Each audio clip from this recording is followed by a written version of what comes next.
ស្ដីបងប្អូនអរគ្នាខ្ញុំមានម៉ាស៊ីនមួយគ្រឿងមក Epson បាទនេះមក Epson បាទស៊េរីវាគឺPX 1600បាទម៉ាស៊ីននេះគឺប្រើទឹកថ្នាំ4ពណ៌ម៉ាក់របស់ជប៉ុនបាទហើយបើសិនបងប្អូនអត់ចេះឆែកមើលទឹកថ្នាំទេខ្ញុំបង្រៀនបាទរបៀបឆែកទឹកថ្នាំបាទ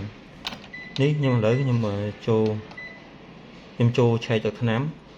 លើបងប្អូនចូលមើលបាទដើម្បីឲ្យទឹកថ្នាំហ្នឹងវារត់មកកណ្ដាលនេះឥឡូវទឹកថ្នាំវារត់មកអញ្ចេះមែនទេបាទអញ្ចឹងខ្ញុំចង់ឲ្យទឹកថ្នាំមករត់នេះហើយយើងបើកគម្របវាមកហើយអញ្ចឹងខ្ញុំចុចនៅកន្លែង in country replace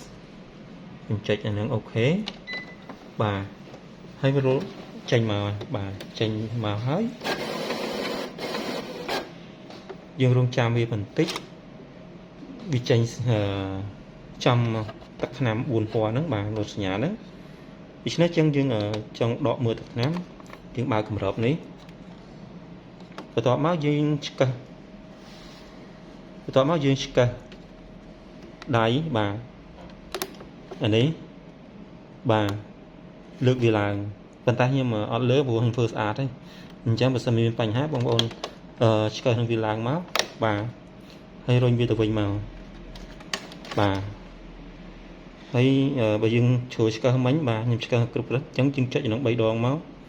បាទចុច3ដងមក3ទៅ4ដងបាទបន្ទាប់មកយើងបិទគម្របវិញបាទបើគម្របទៅវិញបាទហើយបន្ទាប់មកយើងបិទម៉ាស៊ីនវិញតែវានឹងធ្វើ corporation ទាំងថ្នាំម្ដងទៀតបាទ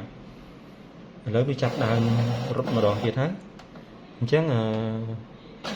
ប៉ុណ្ណឹងគឺខ្ញុំបរិយាបងប្អូនចេះបាទម៉ាស៊ីនគឺមាន4ពណ៌បាទមានពណ៌ខ្មៅពណ៌ក្រហមពណ៌លឿងពណ៌ខៀវបាទប្រតាប់ជាងក្រៅបាទម៉ាក់របស់ជប៉ុនបាទអញ្ចឹងក្នុងវីដេអូខ្ញុំមានតែប៉ុណ្ណឹងសម្រាប់បងប្អូនអរគ្នាបាទអរគុណច្រើនអរគុណបាយបាយ